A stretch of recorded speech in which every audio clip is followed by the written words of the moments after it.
सो हंस ने दौड़कर उसे उठा लिया और अपनी पंख पर बैठा लिया.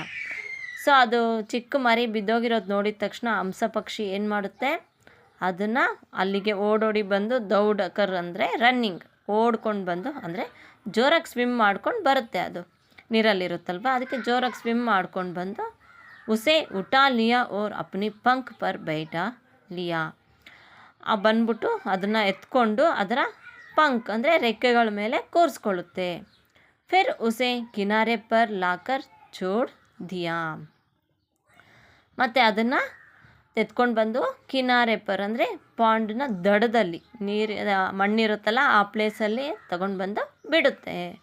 ಮುರ್ಗಿ ಅಪ್ನೆ ಬಚ್ಚೆ ಕೋ ಸುರಕ್ಷಿತ್ ಪಾಕರ್ ಬಡಿ ಖುಷ್ ಹುಯಿ, ಆ ಕೋಳಿಗೆ ಅದರ ಮರಿಯನ್ನು ತಗೊಂಡು ಸುರಕ್ಷಿತವಾಗಿ ನೋಡಿ ತುಂಬಾ ಸಂತೋಷ ಆಗುತ್ತೆ. ವ ಬೋಲಿ ಧನ್ಯವಾದ್ ಭಯ್ಯ, ಅವಾಗ ಕೋಳಿ ಹೇಳುತ್ತೆ ಹಂಸ ಪಕ್ಷಿಗೆ, ಧನ್ಯವಾದ್ ಭಯ್ಯ, ಧನ್ಯವಾದ ಅಣ್ಣ. ತಾಲಾಬ್ ಕೆ ಉಸ್ ಕಿನಾರೆ ಪರ್ ಚಲೋ ಉದರ್ ಪಾನಿ ಸ್ವಚ್ಛ ಹೈ, ಆವಾಗ ಹಂಸ ಪಕ್ಷಿಗೆ ಕೋಳಿ ಹೇಳುತ್ತೆ ಏನಂತ, ನೀನು ತಲಾಬ್ನ ಅಂದರೆ ಪಾಂಡ್ನ ಇನ್ನೊಂದು ಕಡೆ, ಇನ್ನೊಂದು ತೀರ ಇರುತ್ತಲ್ವ ಅಲ್ಲಿ ಹೋಗು, ಅಲ್ಲಿ ತುಂಬಾ ನೀರು ಸ್ವಚ್ಛವಾಗಿದೆ ಅಂತ ಹೇಳುತ್ತೆ. ಹಂಸ್ ಉಸ್ ತರಫ್ ಗಯಾ ವ ಖೂಬ್ ನಹಾಯ, ಹಂಸ ಪಕ್ಷಿ ಕೋಳಿ ಮಾತನ್ನು ಕೇಳಿಬಿಟ್ಟು ಪಾಂಡ್ನ ಇನ್ನೊಂದು ತೀರಕ್ಕೆ ಹೋಗುತ್ತೆ.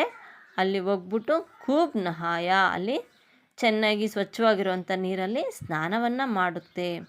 ಉಸ್ಕೆ ಪಂಖ್ ಫಿರ್ಸೆ ಸಫೇದ್ ನಿಕಾಲ್ ಆಯಾ, ಅದರ ರೆಕ್ಕೆಗಳ ಬಣ್ಣ ಮತ್ತೆ ಏನಾಯಿತು, ಫಿರ್ಸೆ ಸಫೇದ್ ನಿಕಲ್ ಆಯಾ, ಮತ್ತು ಅದರ ಬಿಳುಪು ಬಣ್ಣಕ್ಕೆ, ಮೊದಲಿನ ರೀತಿಯಾದಂತಹ ಬಣ್ಣಕ್ಕೆ ಬರುತ್ತೆ.